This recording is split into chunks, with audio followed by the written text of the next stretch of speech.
What were you thinking as you stared out that classroom window? Were you searching for Neverland? Did you pretend you were Peter Pan? Did you accept the fact that you were the boy who simply couldn't grow up? It's been a nightmare for a long time, even before I was caught. For years now, obviously, my mind has been filled with gruesome, horrible thoughts and ideas. A nightmare. A homicide?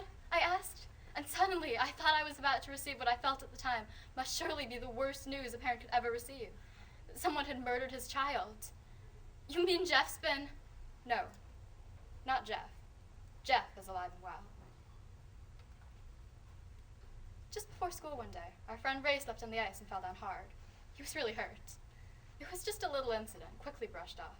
But I remember Jeff's cruel laugh that day. It wasn't a trace of empathy. Ray's pain genuinely amused him. What is wrong with you, Dahmer? On July 22nd, 1991, Jeffrey Dahmer was arrested by Milwaukee police for the rape, murder, and dismemberment of 17 men and boys over 13 years. Psychologists and prison psychiatrists have diagnosed Dahmer with a variety of different disorders and paraphilias, but he was found to be sane at his trial.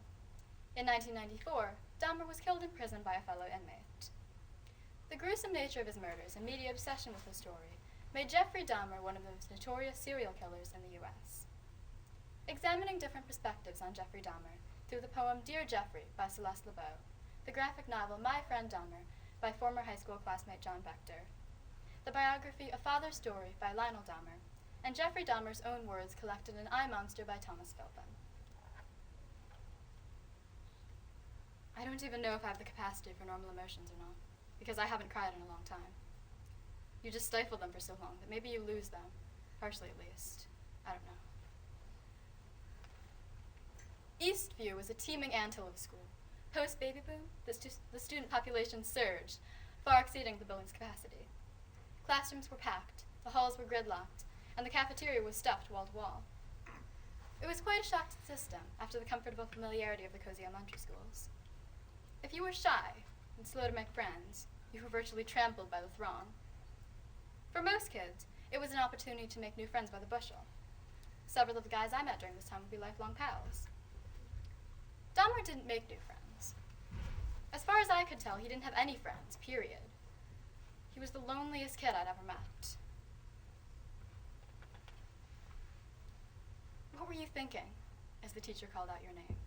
Your name, which at the time went unnoticed. Your name that went unacknowledged. Your name that is now feared.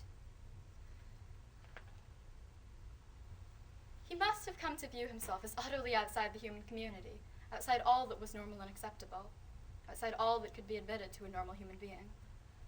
At least to himself, he was already a prisoner, already one of the condemned. I don't know why it started. I don't have any definite answers on it myself. If I knew the true, real reasons why all of this started, before it ever did, I probably wouldn't have done any of it. I don't know why Dahmer let the creeps push him around. He was a big, muscular guy, but like a linebacker. If he snapped, I thought back then, I didn't want to be in his way. That proved to be a good instinct. Truth is, he was probably already lost at this point. The horror show in his head couldn't be switched off. He was hanging on to his sanity by the thinnest thread. Were you thinking of it then? Were you thinking of the unimaginable even then? If so, were you thinking of us? Were you thinking of all of us like that? Were you thinking of every single one of us like that? Dahmer kept quiet and didn't mouth off. Maybe he was regarded as just another harmless stoner to be ignored and shoved along. I honestly can't recall having a normal conversation with him, not one. He didn't register as a real person. He moved the unnoticed. He never argued, but neither did he seem to fully agree with anything. It was as if nothing mattered to him, neither schoolwork nor social relations in or out of school. And yet even this didn't manifest itself as a form of rebellion. As he grew deeper into his adolescence, his face took on an even greater sense of something concealed. In photographs taken near the end of his high school years, his eyes appear more narrow, his gaze more distant. his smile entirely false. That night in Ohio, that one impulsive night. Nothing's been normal since then. It taints your whole life. After it happened, I thought I'd just try to live as normally as possible and bury it. Things like that don't stay buried. I didn't think it would, but it does. It taints your whole life.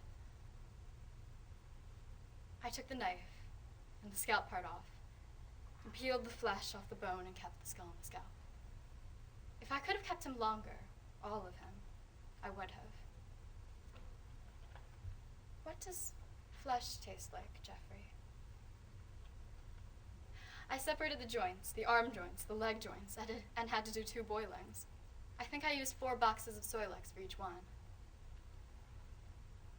I listened to his voice as he describes inconceivable acts. It's a monotone, utterly unaccented and unemotional. I see and hear my son, and I think, am I like that? I'm curious. That question, it haunts me. If I'd been thinking rationally, I would have stopped. I wasn't thinking rationally because it just increased and increased. It was almost like I wanted to get to a point where it was out of my control and there was no return. I was completely swept along by my own compulsion. I don't know how else to put it. It didn't satisfy me completely. So maybe I was thinking this one will, maybe another one will, and the numbers started growing and growing, and it just got out of control, as you can see. I think, in some way, I wanted it all to end, even if it meant my own destruction. If just one adult had stepped up and said, "Whoa, this kid needs help," could Tomer have been saved? Or his victims spared their grisly fates? I'm not saying he would have had a normal life. He probably would have spent the rest of his days dripped up on antidepressants and living in his dad's spare room. Very often now, there was a passive mask, a very inflexible stare that the world has come to know as the only image of my son. I just sat there numb, staring at the television. When I watched the news that night, I listened to the handsome anchor tell the story of a monster living in Milwaukee, a monster who was just arrested, a monster who'd committed the most gruesome crimes. I just feel like I'm floating upon myself, you know? I just want to go somewhere and disappear. When you've done the types of things I've done, it's easier not to reflect on yourself. He showed no emotion when he caught sight of me. He didn't smile or offer the slightest sense of welcome. "I guess I've really done it this time," was all he said. Then, once again, in what had become the refrain of a life lived as one long apology, he said, "I'm sorry." What were you thinking? What is wrong with you, Dahmer? If I was killed in prison, that would be a blessing right now.